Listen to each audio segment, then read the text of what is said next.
Moi, ça t'importe, mia, pensé si y a pas anti-jose ni yemba. Mpe ya pango jo mishungni, a long chung te yemba we. A jo pango parti n'tobze mo, mujumtet, ane mishungni long chung te yemba we. Salut, aujourd'hui nous allons voir les phrases pour améliorer votre yemba. Ceci est la partie 31 sur les phrases pour améliorer votre yemba.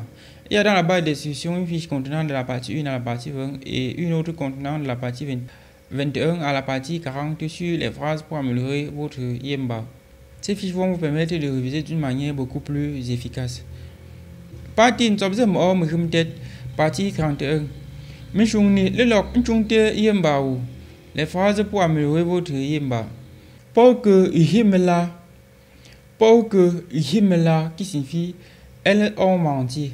Pour que Himela, elles ont menti. Sachez que là c'est le verbe Himela, on a utilisé le tiret ici là justement. C'est un verbe à complément. Pour les verbes à complément, selon où on peut mettre les tirets ou bien on peut pas mettre. Mais lorsqu'on met les tirets dans une phrase, c'est beaucoup plus efficace. Inch'Allah, qui signifie se fait jour. Sachez que ici on a l'affaire au verbe le la qui est se fait jour. Nda, qui signifie il est en train de se faire jour. Nda, il est en train de se faire jour. Le Kapinda, qui signifie mon grand-père était charpentier. Mengkaze, qui signifie je n'ai pas su. Mengenteze, qui signifie je ne sais pas. Mengenteze, je ne sais pas. Mowoda njemezo, qui signifie l'enfant c'est un traître. L'enfant ci est un traître.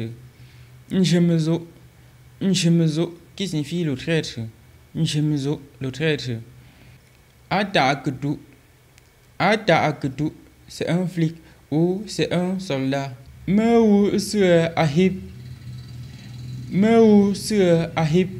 qui signifie on est en train d'avoir besoin d'aide. Mewu se ahib, on est en train d'avoir besoin d'aide. Le me si généralement quand ça commencera une phrase, ça sera l'équivalent de on. Me, quand ça commence une phrase, ça a tendance à toujours être soit on, soit avec. Et lorsque c'est avec, c'est généralement avec lorsque c'est souvent la fonction d'avec dans les circonstances où c'est pour faire une insulte. En imam, vous allez entendre quelqu'un dire me atfonka, qui signifie avec la tête du singe, ou bien me tfotekamlo, qui signifie avec la tête du magouya. Mais lorsque ce n'est pas à titre pour ingérer une personne, quand ça commence une phrase comme ici, ça a la fonction de on. Mewu sur ahib, on est en train d'avoir besoin d'aide. Mereko la lekung, qui signifie je cuisinerai. Mereko la lekung, qui signifie je vais cuisiner. Ici, c'est avec obligation. Dans la phrase ici, on a fait au futur de certain. Sachez qu'en Yemba, il existe aussi un futur appelé le futur certain. Oko c'est le futur certain. Alpa, aïsi, ngutela. Alpa, aïsi, ngutela. Qui signifie c'est comme si elle a l'air malheureuse. Alpa, aïsi, ngutela. Al-Kwati, qui signifie il a trébuché. Al-Kwati, il a trébuché. Sachez que le verbe ici, c'est le verbe le kwati, trébucher. Lorsque ça a le ton O, c'est le kwati qui est raccommodé. Donc, il faut faire attention. Sachez aussi que généralement dans la langue Yimba, lorsque un verbe aura plusieurs significations, généralement lorsque vous verrez un ton moyen sur un verbe, sachez que dans la plupart des cas, il y a une autre version du même mot, que ce soit un verbe ou pas.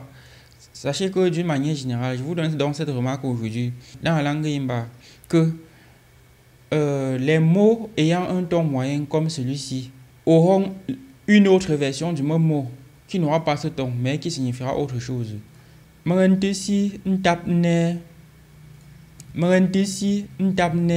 Qui signifie je ne désespère pas ou je ne suis pas désespéré. Je ne désespère pas. ou je ne suis pas désespéré. Ponjo awu. Ponjo awu, qui signifie ils ont trouvé le trésor. Ponjo awu. Perro menda. Perro menda, qui signifie ralentissez ou bien vous ralentissez. Arlette mbopte. Arlette mbopte, qui signifie elle ne mentait pas. Arlette mbopte, elle ne mentait pas. Arlette ndate. Arlette ndate, qui signifie elle ne mentait pas.